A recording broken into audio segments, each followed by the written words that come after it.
Queria saudar todos os prefeitos, prefeitas, vice-prefeitos, vice-prefeitas, vereadores, vereadoras. A crise ela não é uma crise do momento, da conjuntura atual, e sim ela é uma crise mais profunda, é uma crise estrutural.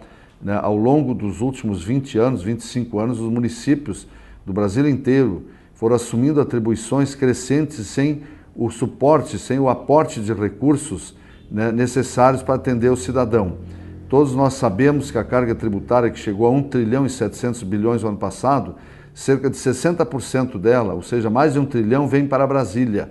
E o restante ficam em torno de 25% com o governador e os outros 15% com os prefeitos, na receita disponível, prefeitos e prefeitos. Olha, isso não tem como fazer frente às agruras que vivenciamos hoje na saúde, na educação, no saneamento, na questão da assistência social, manutenção de estradas, e recai sobre a prefeitura toda essa demanda que nós estamos vivendo no dia a dia, porque o cidadão não conhece o Estado e a União, ele conhece o município, ele conhece o prefeito, o secretário, enfim, ele demanda na prefeitura, porque ele paga imposto e quer que o Estado lhe dê retorno para atender às suas necessidades. Só que a prefeitura não tem mais esse recurso, então isso fica cada vez pior, porque a União concentra isso não por vontade só, ou do Collor, ou do Sarney, Fernando Henrique, ou Lula, ou a presidente Dilma. É porque a maioria do Congresso Nacional, os nossos deputados e senadores, infelizmente, por grande maioria, têm votado um conjunto de normas em Brasília que fazem com que os municípios fiquem ingovernáveis. E depois o prefeito é chamado constantemente junto ao Ministério Público, por exemplo, para assinar um TAC, responder um processo, porque não está cumprindo a lei. Lei é fácil de elaborar.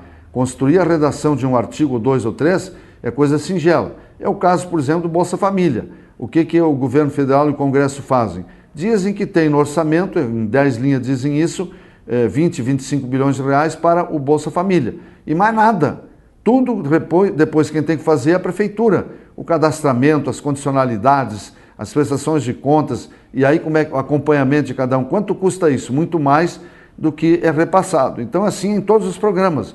Um prefeito vai fazer uma creche, quanto que ele recebe do Fundeb e quanto que ele tem que pagar por mês? Recebe em torno de R$300 por mês numa creche pública de tempo integral e custa 900. Onde é que ele tira os 600 restantes? Um programa de saúde da família, que recebe para um médico, um enfermeiro e auxiliar de enfermagem, em Goiás recebe em torno, para esses 3 profissionais, em torno de 9 mil por mês. E custa 30 a 40 mil reais, quando não é mais. Então é fácil de calcular em 12, 13 meses quanto é o aporte. Então não tem mais como os prefeitos fecharem as contas. Esse ano mesmo, de 2014, o aumento do FPM, o Fundo de Participação dos Municípios, será em torno de 7%.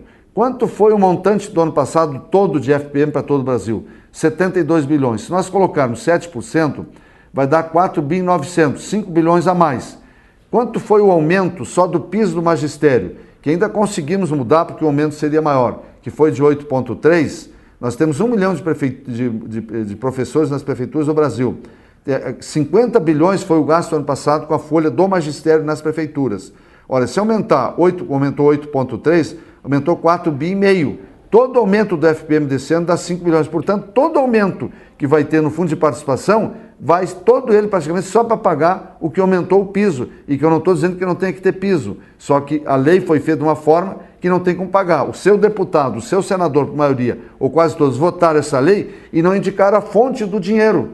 E isto fere a lei de responsabilidade fiscal. Só que agora, quem responde perante o Ministério Público é o prefeito. Quem deveria responder é o deputado ou senador ou o governo federal que fizeram essa lei e não indicaram a fonte do financiamento. Então, isto vai se aprofundando hoje, eu não vou poder falar muito tempo, mas apenas aproveitar para dar 2, 3 exemplos para mostrar as dificuldades que passam as prefeituras e dizer que o mais importante é isso que os prefeitos estão fazendo hoje, ou seja, tornando pública a sua realidade, abrindo os cofres da prefeitura, mostrando a realidade, para que o cidadão, uma vez tomando conhecimento dessa realidade, passe a ser um aliado, ainda mais esse ano que tem eleições para deputado federal, estadual, senador, governador e presidente da República. É hora de saber como é que é o comportamento, como é que votaram aqui no Congresso, como é que criaram essas normas e por que não votam, por exemplo, o aumento de 2% do fundo de participação. Não adianta o deputado, o senador ou o deputado dizer que depende disso ou daquilo. Não, a emenda constitucional não precisa o Executivo Federal participar. É só o deputado e o senador votar e promulgar dentro do Congresso está em vigor e os municípios têm o direito. Portanto, nenhum parlamentar poderá chegar e dizer, olha, não votei porque não deu. Não votam porque não querem, não têm vontade política, ou a maioria pelo menos está atrelada ao governo. Então, e eu não estou generalizando, mas a grande maioria sim. Portanto, um abraço a todos, muito obrigado pela oportunidade.